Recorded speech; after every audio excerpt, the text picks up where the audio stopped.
Bapa, kami mengucap syukur akan kasih karunia-Mu Tuhan.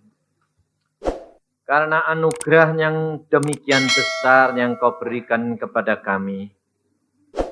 Tuntun langkah-langkah kami, Bapa. Ampuni kami, Bapa, karena kerap kali kami tidak mengerti apa yang menjadi kehendak-Mu di dalam hidup kami. Maka dari itu Tuhan, kami mau mendengar, menerima, menanamkan dalam hati dan kepikiran kami apa yang Kau pesankan bagi kami. Dan hamba-Mu percaya yang Kau tanam tidak akan sia-sia. Dan semuanya akan tumbuh menjadi kemuliaan bagi nama Tuhan dan berkat bagi sesama manusia. Terima kasih Bapa. Mari Tuhan Roh Kudus, Engkau yang berkarya pada saat ini. Hamba hanya saluran. Dan urapi hamba-Mu, urapi anak-anak-Mu.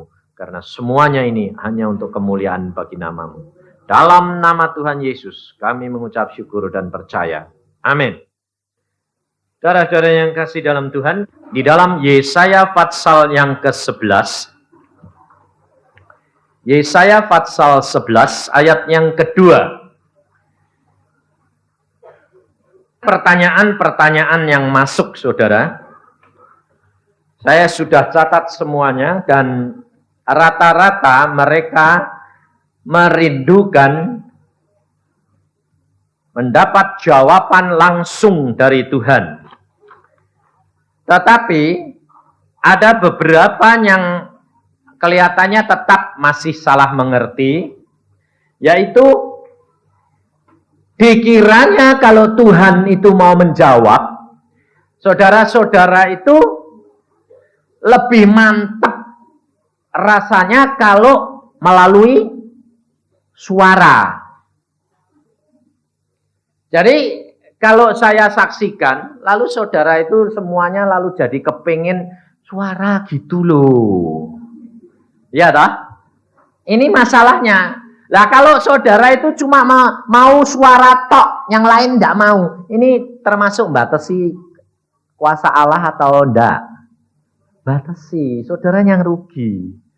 Allah mau berbicara kepada saudara melalui apa? Itu haknya dia. Kemarin sudah diajari loh. Kalau Allah ini punya otoritas. Tapi kok ya memang bandel loh ya. Anak-anak Tuhan ini bandel-bandel. Kita harus rela apapun yang menjadi kehendak Tuhan. Yang penting saudara ngerti. Betul enggak? Kalau seandainya ada suara, saudara belum pernah mengenal suara dia. Saudara yakin kalau itu Tuhan? Pasti Anda tanya, ya dek Tuhan, dek setan? Mau setan ya bisa niru-niru Tuhan. Ini soalnya saudara. Yang penting pertama kali kita belajar mengenal pribadi dia. Nah, setelah mengenal pribadi dia, Roh Kudus yang masuk di dalam hati kita harus akrab dengan dia. Nah, melalui di dalam dulu. Setelah itu nanti Allah sendiri yang mau mengembangkan. Maka saudara nanti bisa membedakan seperti yang saya alami. Kalau suara itu dari Roh Kudus, dari hati naik ke pikiran, ke telinga. Itu beda sama dari telinga ke pikiran ke hati. Nah, lain lagi, makanya itu bisa macam-macam. Makanya kalau saudara jadi orang Kristen, kalau cuma ke gereja, ke persekutuan, ya gitu-gitu saja, akhirnya bosan. Pasti bosan. Kenapa?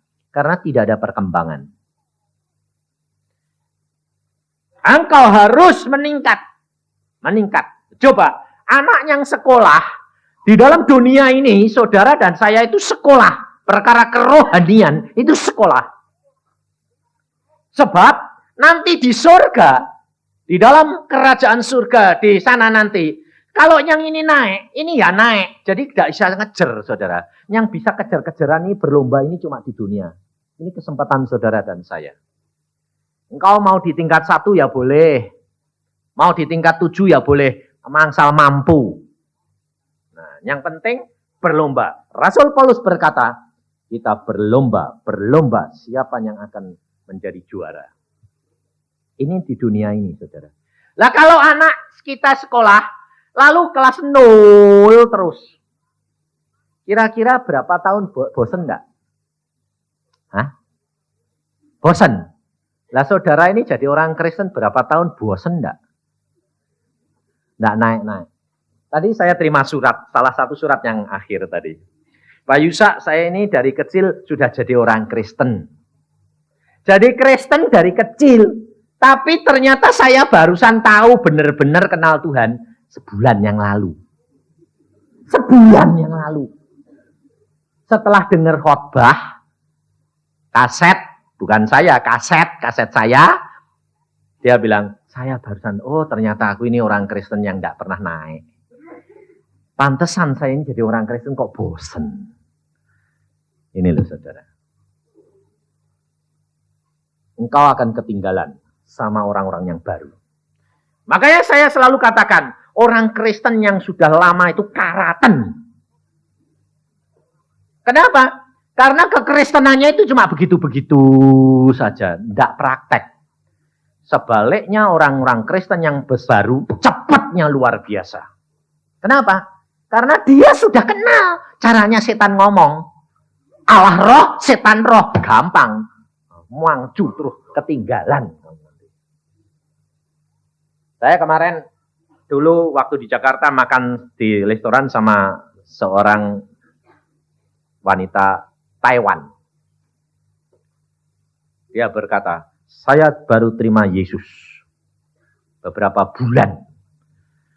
Tapi betul Yesus luar biasa.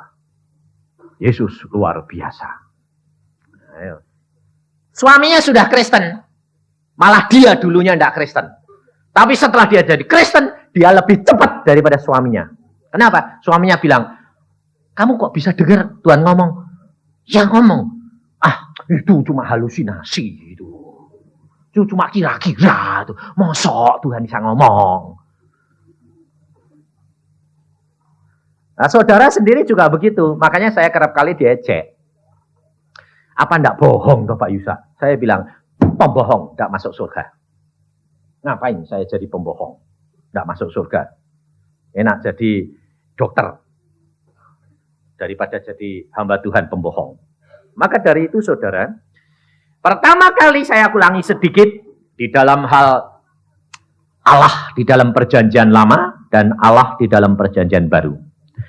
Allah di dalam perjanjian lama, dia adalah hakim di atas segala hakim, dan Allah itu mutlak. Dan Allah di dalam perjanjian baru, di dalam diri Tuhan Yesus, itu Allah dan manusia. Sekarang saya tanya, Yesus ada di mana? Di surga, duduk di sebelah kanan Allah Bapa. Dia akan datang kembali sebagai apa? Hah? Dia akan datang kembali sebagai hakim di atas segala hakim. Kalau Yesus nanti datang sebagai hakim di atas segala hakim, dia tindakannya sama enggak pada waktu Tuhan Yesus datang ke dunia menjadi juru selamat? Tidak sama. Hati-hati. Tidak sama. Tidak samanya sebab Yesus berkata begini, banyak orang mengatakan, aku mengajar dalam namamu, aku membuat mujizat dalam namamu. Yesus berkata, aku tidak kenal kamu. Ayo. Saudara tahu? Karena dia bertindak sebagai Allah yang punya otoritas yang tidak dapat diganggu-gugat. Tetapi pada waktu Yesus di dalam dunia, dia adalah Allah dan manusia. Dia yang menanggung dosa saudara, dia penuh pengampunan, dia memberikan kesempatan untuk bertobat. Tetapi kalau dia sudah bertindak sebagai Allah yang maha kuasa, dia adalah hakim di atas segala hakim. Maka dari itu, saya akan singgung sedikit perkara ini, kita baca di dalam Matius. Di dalam Matius pasal yang ke-5, supaya saudara ini kenal benar-benar status Tuhan Yesus pada waktu di dalam dunia dan status Tuhan Yesus sebagai Allah yang maha kuasa. Supaya saudara itu jangan meremehkan Bahwa kesempatan sudah diberikan kepada kita, tetapi tergantung daripada kita. Di dalam Matius pasal 5, ayat 43, Tuhan Yesus berkata begini. Kamu telah mendengar firman. Perhatikan. Kamu telah mendengar firman. Firman ini adalah perjanjian lama. Pada waktu Allah menyatakan dirinya sebagai Allah yang mutlak. Kamu telah mendengar firman. Kasihilah sesamamu manusia dan bencilah musuhmu. Tetapi aku berkata kepadamu, kasihilah musuhmu dan berdoalah bagi mereka yang menganiaya kamu. Karena dengan demikian kamu menjadi anak-anak Bapakmu yang di surga. Coba perhatiin, saudara. Seolah-olah ini bertentangan enggak? Allahnya sama enggak? Sama. Tapi mengapa dia mengatakan, engkau pernah mendengar firman? Kasihilah sesama manusia, tetapi bencilah musuhmu. Tetapi mengapa Yesus sekarang berkata, kasihilah musuhmu, doakan dia. Bertentangan dah seolah-olah. Padahal tidak. Mengapa Tuhan Yesus firman yang dulu berkata, kasih sesama manusia, tapi benci musuhmu. Karena apa? Karena musuh manusia itu adalah setan. Setan. Bukan musuh manusia sama manusianya. Tetapi Yesus berkata, sekarang dia berkata, tetapi aku berkata kepadamu, kasihilah musuhmu. Karena dia pada waktu itu bertindak sebagai manusia biasa. Kamu harus mengasihi sesama manusia. Maka dari itu saudara harus bisa membedakan bahwa Allah sekarang di dalam kerajaan surga, dia Yesus sebagai juru syafaat. Perhatikan, juru syafaat. Jadi dia mendoakan saudara dan saya. Karena kalau saudara berdoa minta dalam namanya, dia yang akan mintakan kepada Bapa. Dan karena dia sudah menanggung dosa, Bapa hanya dengar Yesus. Tidak bisa dengar yang lain. Karena kita tetap berbuat dosa. Tetapi di dalam Yesus, kita menjadi dibenarkan. Bukan benar, dibenarkan. Itu lain. Berarti saudara dosa, tetapi kalau saudara percaya Yesus, saudara menjadi benar. Karena Kristus. Jadi jangan enak-enak. Anugerah ini saudara. Maka dari itu saudara harus tahu persis. Bahwa sekarang Allah sudah duduk, Yesus sudah duduk di sebelah kanan Allah, dia akan datang menjadi hakim. Dan setiap orang dihakimi menurut perbuatannya. Pengampunan dosa sudah diberikan. Tinggal kamu mau menjalankan atau tidak, tetapi kau akan dihakimi. Maka kita harus benar-benar mengenal akan Allah kita ini. Supaya kita jangan menyalahkan. Jangan sekali-kali saudara mengatakan, menyalahkan Allah, gerutu kepada Allah, mengatakan bahwa percuma, rugi kamu. Tapi kalau engkau mengucap syukur dalam segala perkara, dengan motivasi berkata, Allah baik, tidak enak, tidak apa-apa, Allah baik, mesti baik, tidak ada yang tidak baik. Karena rencana Allah baik. Seorang bapak terhadap anaknya, tidak ada yang mempunyai rencana jahat. Demikian juga Allah kita. Maka dari itu, kita harus benar-benar mengenal pribadi dia.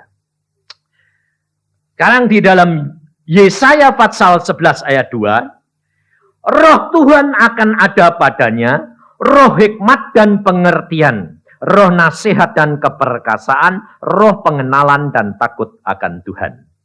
Di dalam diri Tuhan Yesus, ini ada dua, yaitu segi manusianya, Allah yang tulen dan manusia yang tulen. Nah, maka dari itu saudara dan saya harus belajar dari Yesus.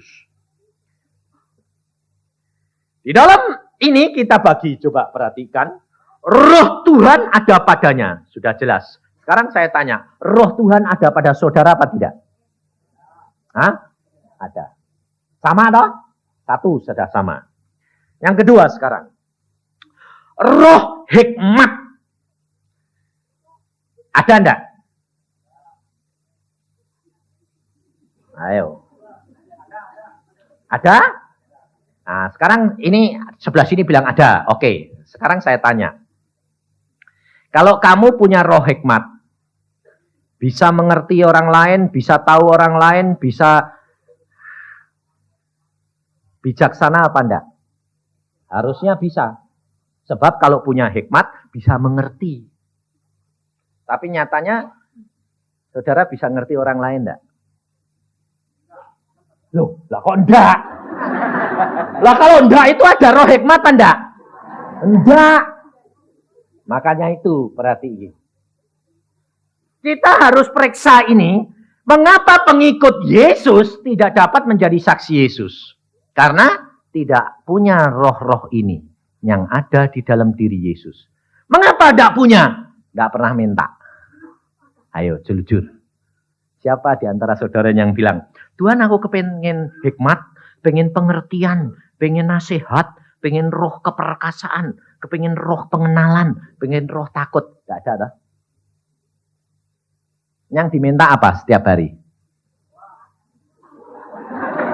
Berkat, uang melulu. Betul enggak?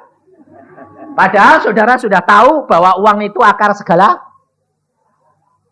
Kalau saudara itu tahu uang itu akar segala kejahatan, tapi yang diminta uangnya terus. Pantesan toh orang Kristen ribut terus ya. Nah, sebabnya akarnya itu tidak mati-mati malah diminta terus, hidup terus. Nah ini soalnya masalahnya. Padahal Alkitab mengajar, Yesus berkata, cari kerajaan surga lebih dahulu, semuanya akan ditambahkan. Itu janjinya pasti digenapi. Kalau kamu dapat, sebab perhatikan, Yesus itu firman menjadi daging atau daging menjadi firman? Firman menjadi daging. Firman menjadi kenyataan. Tapi saudara yang diminta uangnya dulu. Kenyataannya dulu. Data jakal jadi saudara. Rugi. Pasti rugi. Sebab Alkitab harus menggenapi. Maka dari itu dibagi sekarang. Dibagi tiga ini. Roh hikmat. Roh hikmat itu segi, kita lihat dari seginya sekarang. Seginya itu segi Allah atau segi manusia? Di dalam diri Yesus ada Allah dan manusia. Hikmat ini segi apa? Allah. Karena kalau kamu tidak punya hikmat, tidak bisa ngerti orang lain. Karena ini roh hikmat ini yang bisa mengerti orang lain. Nah, kemudian yang kedua, hikmat dan roh pengertian. Nah, roh pengertian ini segi Allah atau segi manusia? Manusia. Jadi hikmat ini dari Allah, pengertian ini manusia, saudara dan saya. Menjadi pelaku. Nah, kemudian yang ketiga nanti kita kupas. Roh nasihat. Ini dari segi Allah atau manusia? Allah. Sebab kalau saudara bisa nasihati orang lain, kalau bukan dari Allah, pasti sombong. Makanya orang tua kalau nasihati anak-anak selalu bilang, dengar bapakmu nih loh, yang sudah makan garam dunia. Loh. Ya dah, nyombongkan diri. Karena apa? Merasanya sudah pengalaman. Padahal pengalamannya bapaknya belum tentu menang sama pengalamannya anaknya. Amin dah. Amin. Anak-anak muda bilang amin. Sebab kalau kamu kalah, rugi. Ini buktinya saya buktikan saya sendiri. Saya dari kecil sudah mengenal akan Allah. Papa saya itu dari saya umur 7 tahun jadi orang Kristen. Dan dia menyelidiki Alkitab luar biasa. Tapi dia ahli Alkitab, tapi tidak menjadi pelaku Alkitab. Pinter untuk bantah-bantahan. Tetapi saya sebaliknya baca, Tuhan bilang, alami, lakukan. Nah, Dari kecil saya sudah mulai melakukan. Saya lakukan. Setiap firman saya lakukan. Benar tak benar tak lakukan. Peduli amat. Nah ya. Melakukannya tolol-tololan. Contohnya begini. Yesus berkata, kalau engkau mengasihi orang tuamu lebih daripadaku, engkau tidak layak menjadi muridku. Wah, anak muda baca gitu, gak ngerti. Lalu saya bilang, Papa, saya mau jadi hamba Tuhan. Papa, saya bilang, kamu mesti nurut aku karena aku orang tuamu.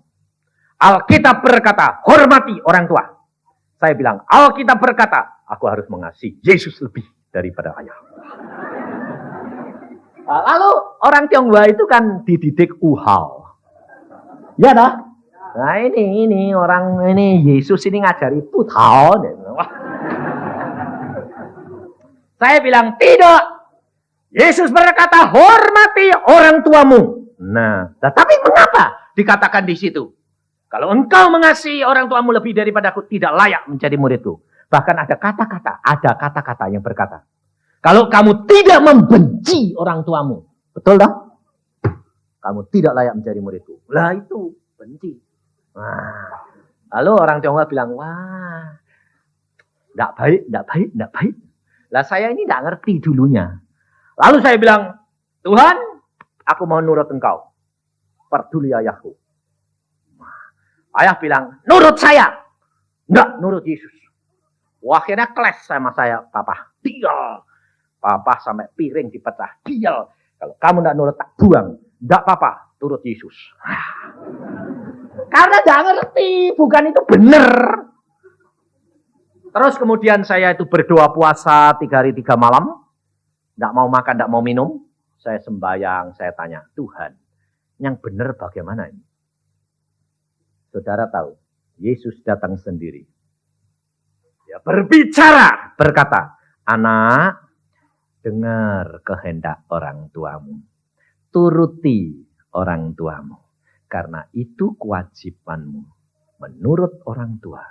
Pada waktunya aku akan panggil kamu sendiri menjadi hambaku.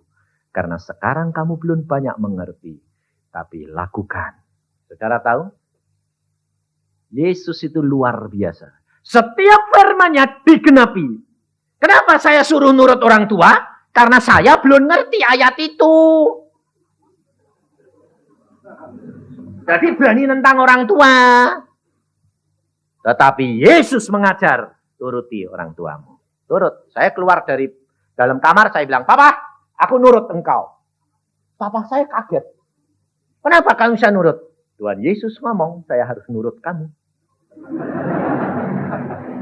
Lalu dia bilang, jadi kalau kamu tidak diperintah Tuhan, tidak mau ya? Tidak. Baik. Saudara tahu? Pada satu saat, papa saya tidak ngasih perpuluhan. Papa saya itu tidak mau. Dia bilang, apa perpuluhan itu zaman dulu. Berkat itu kita nikmati. Kalau tidak saya, tidak bisa. Pada waktu itu Tuhan ngomong sama saya. Dalam hati bilang begini. Beritahukan ayahmu. Kalau dia tidak bertobat dalam waktu 3 bulan, harta bendanya aku bikin habis. Nah saya anaknya kan iman-iman. Wong-wong banyak. Lalu saya ngomong sama papa. Papa, bertobat. Tidak boleh ngomong gitu. Itu mencuri kemuliaan Allah. Itu sombong. Kalau papa tidak diberkati Tuhan, tidak bisa papa kaya raya. Papa bilang apa? Tidak mungkin. Kalau Tuhan memang berkati, tapi kalau aku tidak berusaha, tidak mungkin bisa. Saudara tahu? Pada saat itu Tuhan ngomong, kalau bapakmu tidak diajar, tidak akan mengalami. Dalam waktu 3 bulan, hartanya benda habis, ludes, habis. Habis ludes. Tidak ada tinggal 1 sen pun. Kenapa? Dibawa pulang ke RRC sama orang.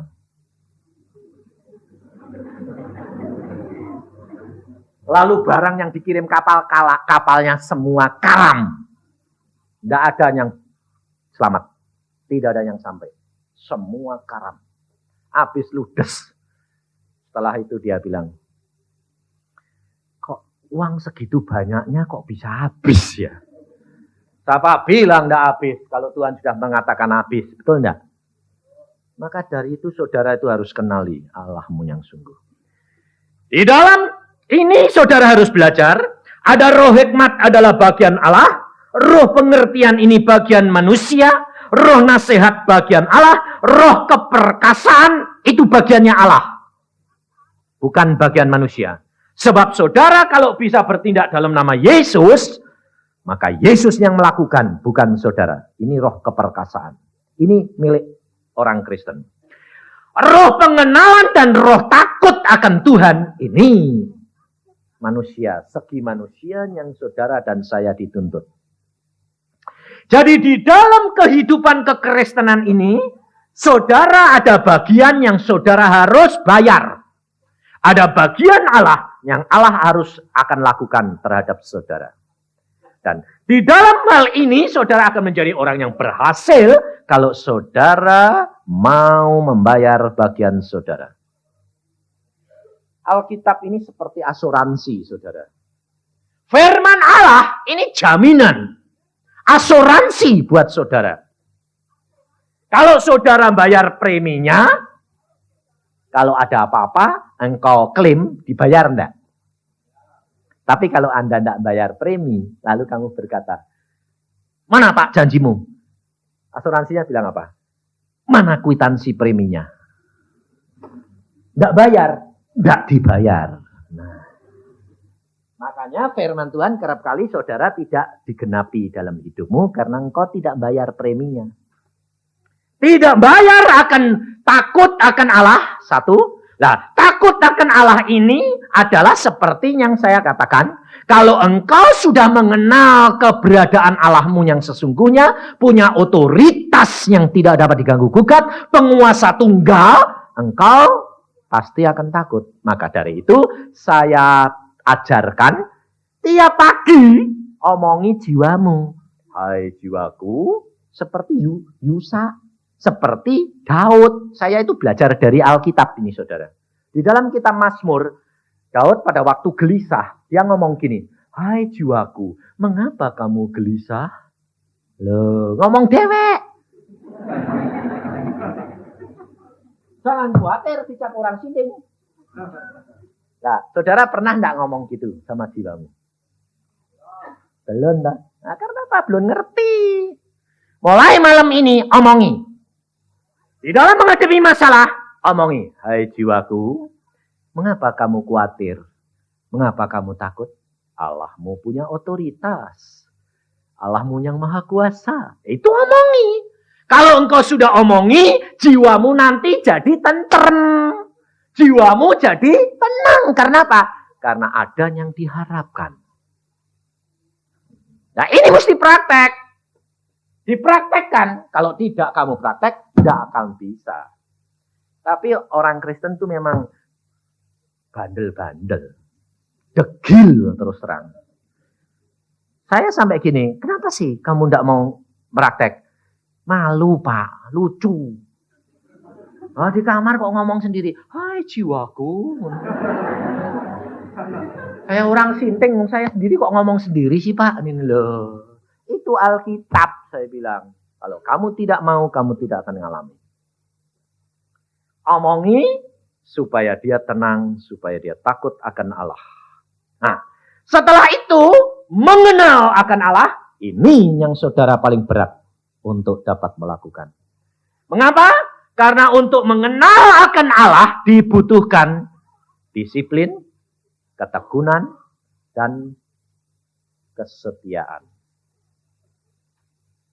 Kalau saudara sudah janji, mamanya, ya Pak, saya sudah janji sama Tuhan, jam 4 mesti bangun. Ya jam 4 bangun, tidak boleh telat, tidak boleh.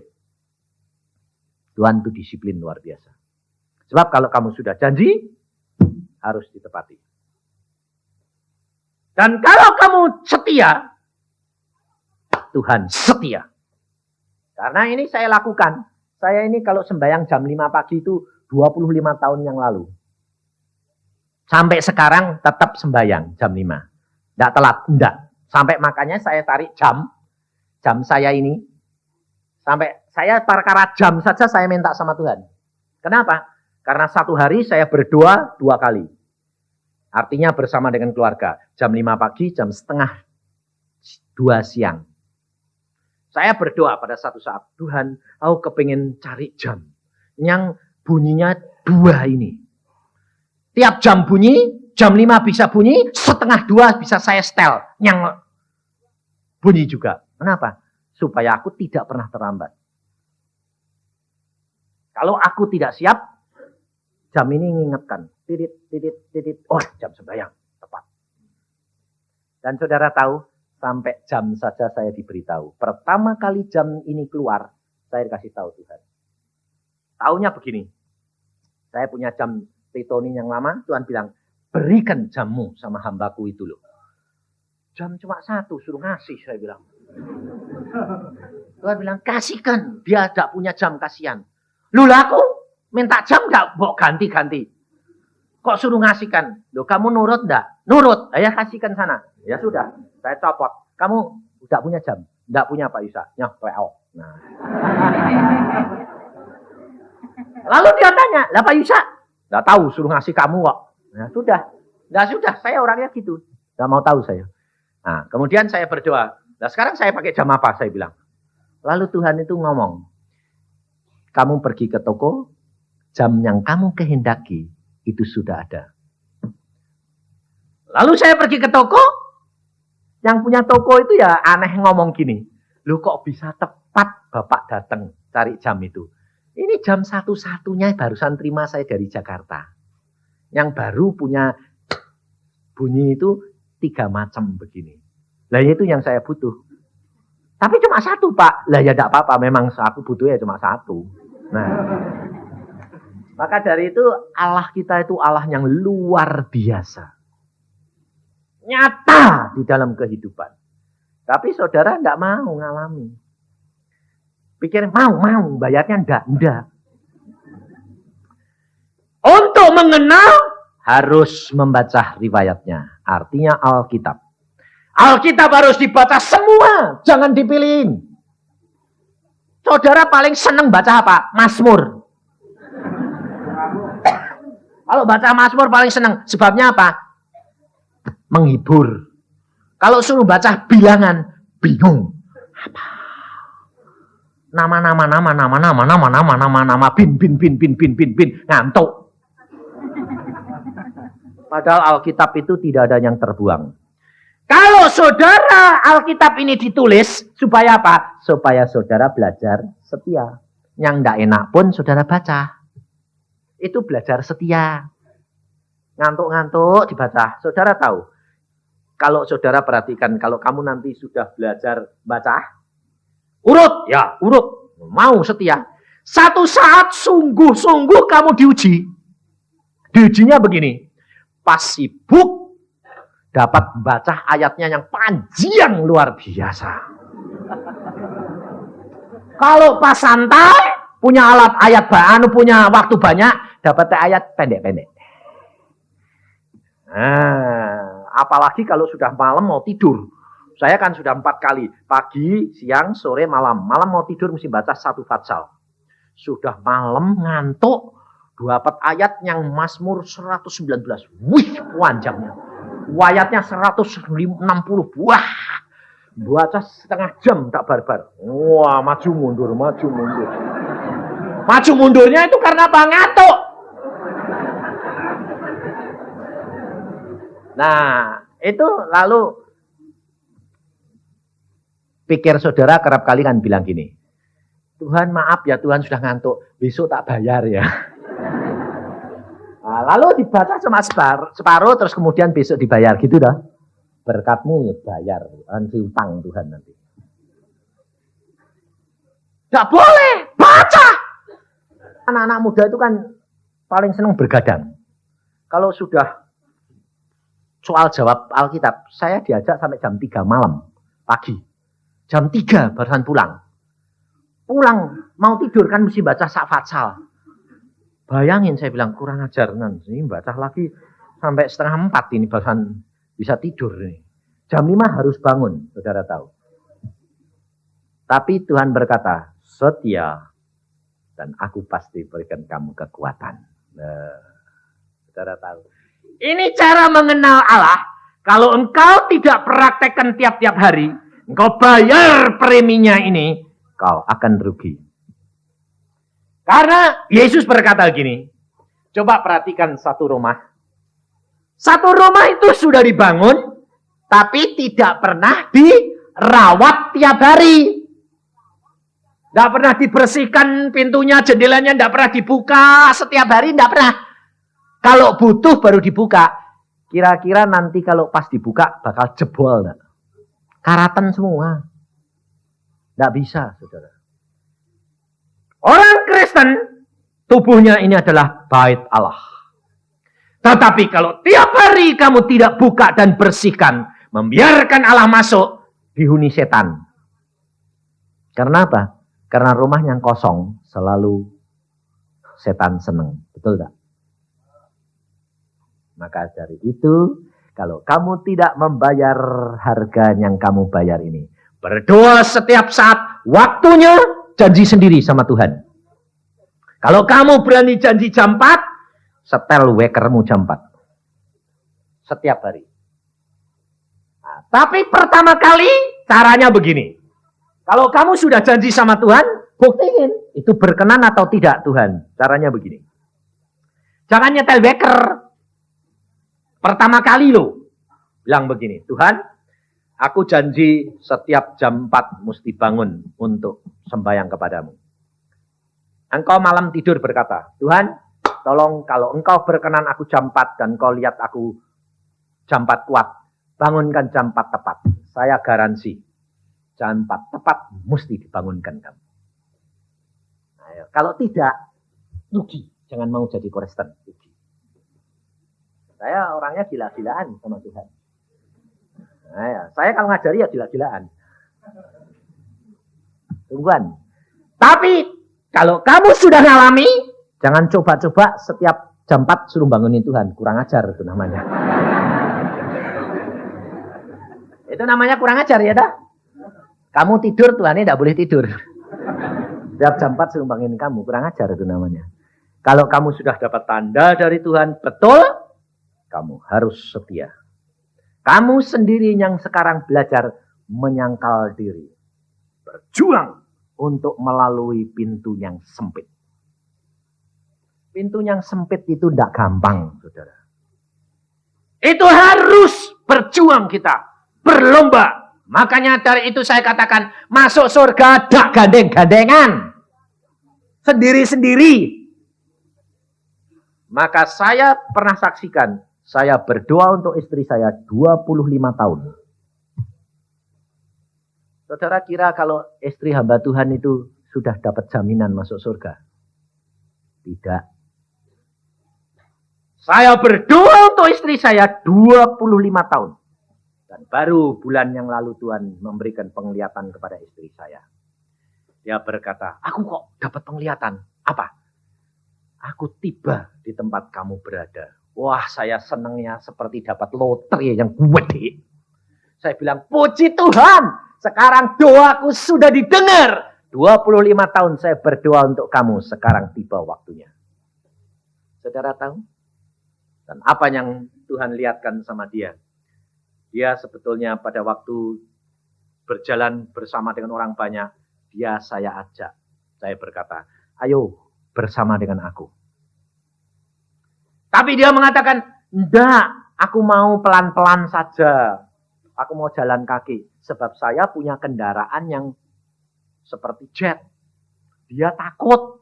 Saya itu segala-galanya kan minta cepat. Saya itu segala-galanya minta cepat. Dan 2 kali istri saya dapat penglihatan. Yang satu ini, yang satu begini. Pada waktu ada kotak-kotak. Di sini pendeta, di sini pastor, di sini suster, di sini penginjil, macam-macam. Semua orang yang mau masuk ketemu dengan Yesus harus melalui kotak-kotak itu. Saya bilang sama dia, ini dalam penglihatan istri saya. Ayo kamu ikut aku. Kemana? Nggak usah melalui kotak-kotak. Langsung saja kepada guru besar. Yesus. Lalu istri saya bilang, tidak ada jalannya. Tidak ada jalannya. Sudahlah, kamu ikut saya saja. Lalu dia bilang gini, orang kok tidak sabaran. Sudah masuk kotak sini ya, sudah melalui pendeta ini. Nanti kan ketemu Yesus sendiri. Tidak mau? Ya sudah, aku berangkat sendiri. Ya sudah, aku tak nunggu. Nah, jadi dia di kota itu, saya keluar. Lalu dia lihat saya, aneh kok kamu ini. Kenapa? Kamu kok tahu ada jalan yang khusus langsung tidak melalui kotak-kotak itu. Dan orang lain tidak bisa lihat. Saya tidak bisa lihat kalau itu ada jalan. Kelihatannya tembok, tapi kok kamu terjang kok bolong. Dan akhirnya kamu ketemu sama guru besar Yesus pribadi. Dan kamu keluar, kamu sudah naik ke tingkat yang lebih tinggi. Kamu ini orang tidak sabaran. Nah, ini kedua kali istri saya dilihatkan. Di mana dia berjalan, saya mau naik ajak dia, dia tidak mau.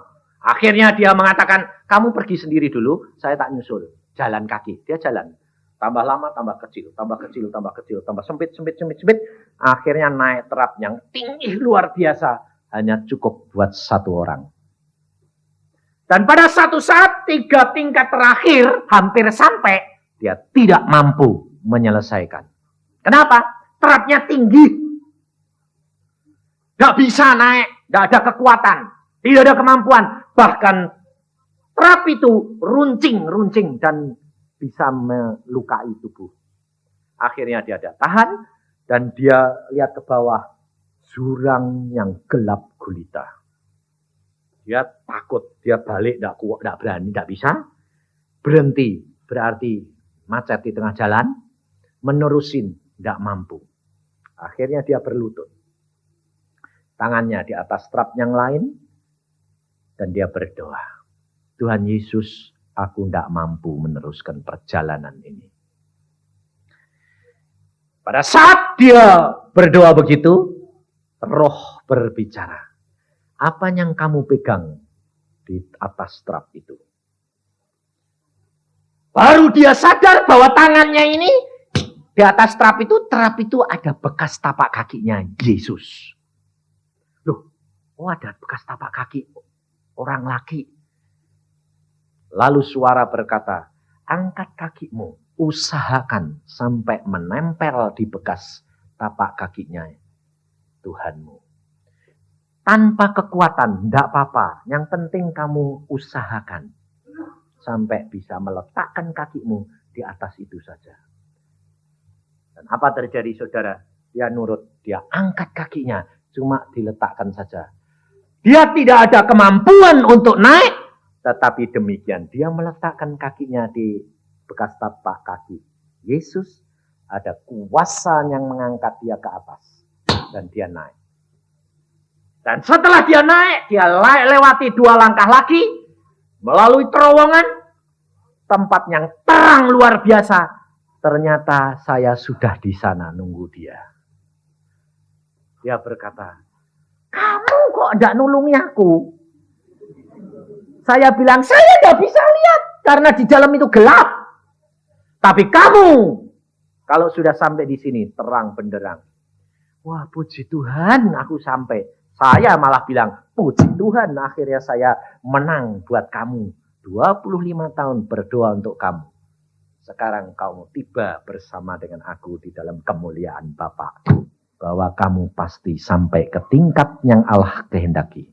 Kalau engkau tidak berjalan di bekas tapak kakinya Yesus. Roh pengenalan ini harus kamu perjuangkan.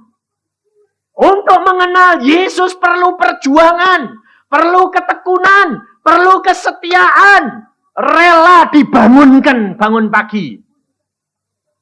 Kerap kali saudara tahu kalau engkau sudah diuji oleh Allah, engkau diperintahkan bangun. Sebab ini pengalaman saya. Baru tidur setengah 12, jam 2 suruh bangun sama Tuhan. Saya sedang ngantuk-ngantuknya, Tuhan bilang, bangun, sembahyang. Ya, saya pikir sembahyang di ranjang. Tuhan bilang, keluar. Mbok di sini jasi Tuhan, jadi kalau nanti selesai terus tidur. Tuhan bilang keluar. 2 kali tidak berani saya membantah, saya keluar ke ruangan tamu. Bayang di sana. Dari jam 2 sampai jam 3 tidak ditemuin. Tidak diajak ngomong. Sampai saya bilang, loh Tuhan, manggil-manggil sendiri kok tidak ngomong. Ini. Bagaimana sih Tuhan? Saya ngomel. Tapi tidak berani balik tidur. Ngomel. Tapi tidak berani balik tidur. Bayang lagi jam 3 sampai jam 4. Tidak ada lagi apa-apa. Saya bilang, Tuhan yang benar dong. Manggil-manggil. Tidak ditemui, saya bilang. Sambil ngomel, tapi tidak berani masuk tidur. Tidak berani. Sembayang lagi sampai jam 5. Tidak ditemui. Sudah 3 kali, akhirnya saya bilang gini. Maaf Tuhan. Udah 3 jam. Dan tinggal 1 jam lagi. Jam 6, saya mesti mandi. Siap untuk mengantar anak saya. Maaf, bukan salah saya. Yang penting sudah saya bayar. Bayang lagi dari jam 5 sampai jam 6. Apa terjadi? Jam 6 kurang sedikit Tuhan datang sendiri. Mesem-mesem. Saya bilang, loh Tuhan, ini jam berapa? Sampai saya tanya gitu, malah dia mesem. Manggut-manggut lagi. Aku senang. Engkau senang, aku yang susah. 4 jam nungguin Tuhan. Aku bilang, Tuhan berkata, aku mau uji engkau sampai di mana kesetiaanmu menantikan aku. Saudara tahu. Dan setelah itu saya mengatakan, Tuhan, engkau kan tahu hatiku kalau aku ini mau nurut engkau. Aku tahu, tapi engkau harus buktikan dengan perbuatanmu. Iman tanpa perbuatan tidak ada artinya.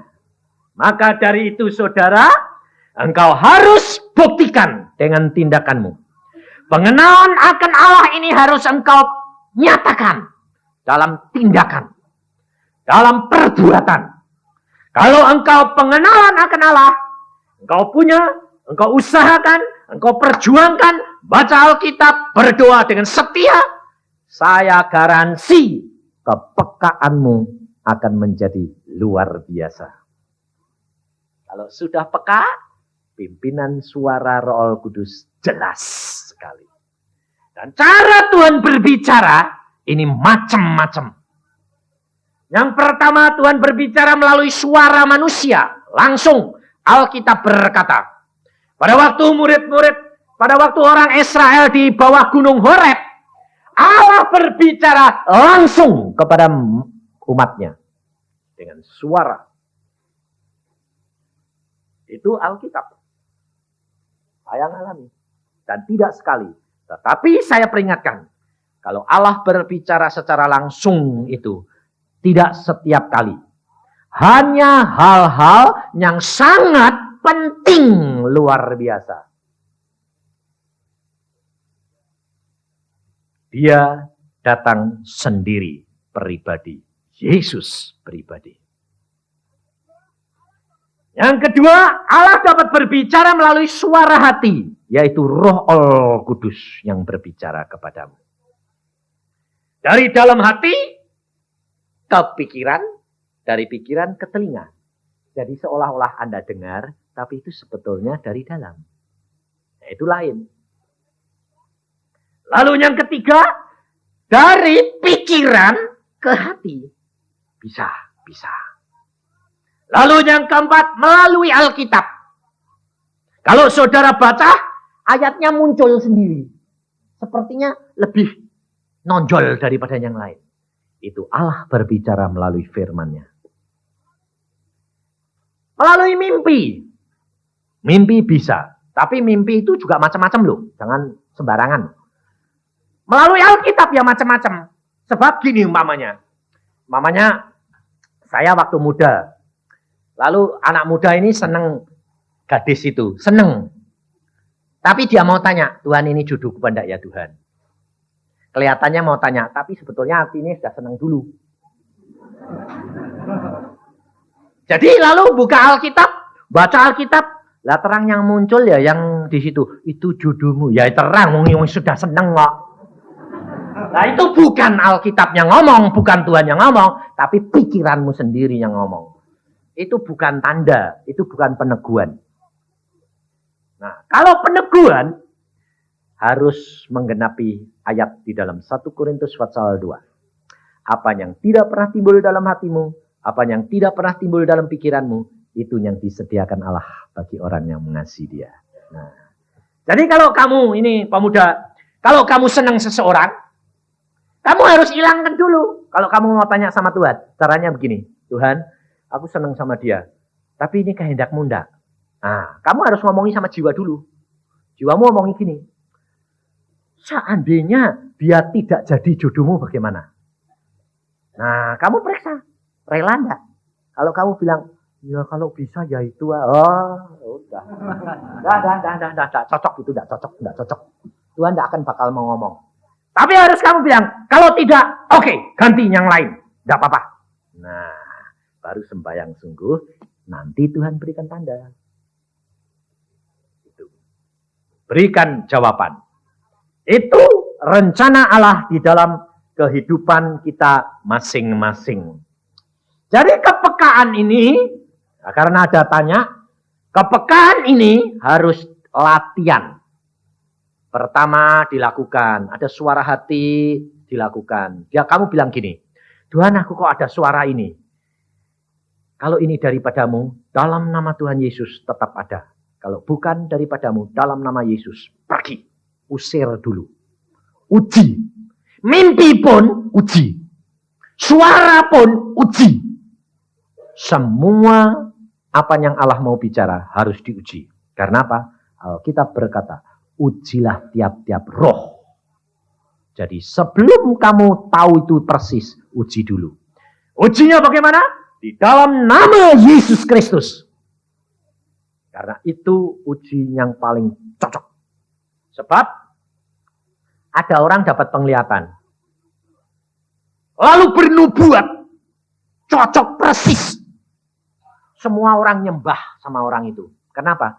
Karena dia bilang, hai anak, aku mengasihi kamu.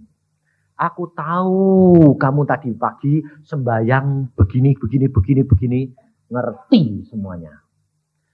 Dan dia berkata, aku dengar doamu. Aku senang.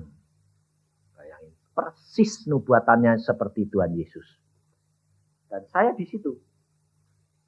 Saya bilang, Tuhan, ini orang-orang kok pada kagum sama orang ini yang menubuat kayak gini. Dan nubuatnya kalau dilihat, didengarkan seolah-olah baik sekali. Dan persis apa yang dia doakan di dalam kamarnya, tadi pagi semua tahu.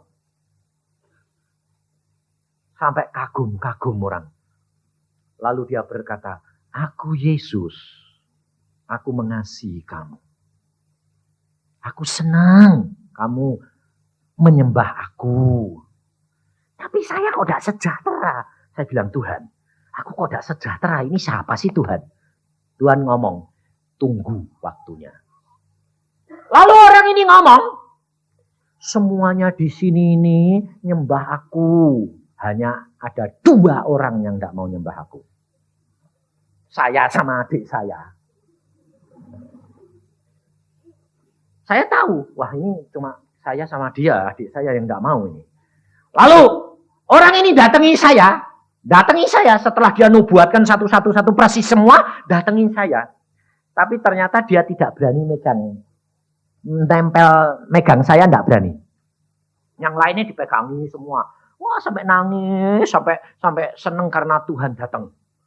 Nah, sama saya dia tidak berani. Sampai saya ya lihat. Kok dia datang cuma begini. Aku tahu engkau hamba Yesus yang setia. Dia bilang gitu. Lalu dia bilang, mengapa kamu tidak mau menyembah aku? Loh, kok lucu? Lah kok kebalikan? Barusan mengatakan saya ini adalah hamba Yesus Kristus yang setia. Lah kok tidak mau nyembah dia kok ditegur? Loh kan lucu toh? Saya langsung tahu. Oh setan kurang ajar. Lalu pada saat itu saya bilang, Tuhan berikan aku kuasa untuk bertindak. Lalu setelah semuanya dinubuatkan satu-satu, semuanya nerima dengan sukacita dan mengucap syukur. Sampai jatuh kepada saya berkata, Tuhan aku tak bertindak sekarang ya. Ya. Lalu saya buka mata, saya bilang, sekarang waktunya Tuhan. Ya. Dalam nama Tuhan Yesus. Saya cuma tuding gitu. Buak, jatuh dia. Gelebak, buak, jatuh. Yang lain, dengar, kok jatuh? Mulai bingung. Ya kalau gitu siapa? Kalau Yesus dituding, dalam nama Yesus kok jatuh? Nah, mulai bingung mereka. Lalu saya berkata, siapa kamu? Saya bilang begitu. Dia bilang apa? Dia ketawa ngakak-ngakak. Hahaha, semua sudah nyembah aku. Siapa kamu? Kurang ajar, saya bilang. Saya Yesus Lucifer. Kurang ajar enggak? Bukan Yesus Kristus, tapi Yesus Lucifer. Mengapa kamu menyaru? Mereka mau saya tipu. Aku senang, mereka sudah nyembah aku. Kurang ajar enggak? Saya bilang, dalam nama Tuhan Yesus, pergi kamu. Teriak keras. Wah ya aku pergi. Tapi aku senang. Mereka sudah nyembah aku. Nah, enggak urusan saya bilang. Dia mereka enggak tahu. Tetapi Allahku tahu siapa kamu. Pergi, keluar. Saudara tahu? Kehidupan kekristenan harus benar-benar bisa mempunyai pengenalan akan Allah ini. Dan ini diperlukan buat setiap anak Tuhan. Diuji. Nah, setelah itu, kalau saudara perlukan, lalu roh pengertian, ini bagian saudara. Engkau minta kepada Allahmu roh pengertian, sehingga engkau bisa mengerti satu kepada yang lain. Dengan engkau mengerti suami, engkau mengerti anak, engkau mengerti istri, engkau mengerti mertua, hidup rumah tanggamu pasti damai. Ya toh? Kapan engkau terjadi pertengkaran? Kapan engkau terjadi keributan? Karena tidak saling mengerti, salah paham. Tapi kalau ada roh pengertian ini, mesti damai. Ini luar biasa kehidupan keluarga kita. Setiap hari saya bilang, Tuhan berikan aku roh pengertian terhadap istri dan anak-anakku. Mengerti. Tidak marah. Salah ya, tidak marah. Karena apa? Oh, dia salahnya karena tadi gini, tidak apa-apa. Sekarang jadi saya jadi apa-apa, mesem, tidak apa-apa. Karena apa? Mengerti. Mengapa Yesus hampir tidak pernah marah? Hanya sekali dia marah di dalam bait Allah. Tapi selama hidupnya dia tidak pernah marah. Kenapa? Karena di dalam dia ada roh pengertian ini. Dan roh nasihat, sekarang bagian Allah. Bagian Allah ini, roh nasihat, ini Allah punya. Jadi jangan saudara ambil. Tetapi bagaimana menyalurkannya? Kalau engkau mau memberi nasihat, engkau berdoa dulu. Tuhan Roh Kudus, roh berikan aku roh nasihat. Ini kan bagianmu yang memberi nasihat orang lain. Silahkan Tuhan pakai aku, mulutku untuk memberikan. Omong, tiap-tiap omonganmu jadi nasihat buat mereka. Demikian juga roh hikmat dan roh keperkasaan. Ini Allah punya. Jadi di dalam anakmu sakit, di dalam menghadapi tubuhmu sakit, di dalam menghadapi orang, kamu takut umpamanya ada orang pergi, kamu perempuan ini pulang malam-malam sendirian, takut. Ada orang, kerap kali orang jahat, jangan takut. Di dalam dirimu ada roh keperkasaan. Kalau engkau berkata, Tuhan berikan aku kuasa. Jangan takut. Ada ibu-ibu di bemo, ditodong orang 3, pisau, depannya pisau. Nah, ya kan tidak bisa apa-apa, mau dipretelin semua. Dia bilang apa? Waktu ditodong gitu, dia bilangnya, dalam nama Yesus, roh keperkasaan, dalam nama Yesus, setan, aku usir kamu. Saudara tahu apa terjadi? 3 orang loncat dari bemo. Sampai dia bilang, kok lari sendiri? Aneh enggak? Allah itu luar biasa. Kalau engkau tidak praktek, kamu tidak bisa. Tapi jangan gini. Sudah belajar dari sini sampai rumah nanti. Kalau ibu-ibu datangnya telat, lalu suaminya, dari mana kamu? Mau pulang malam, tidak tahu diri. Lalu kamu, dalam nama Yesus. Wah.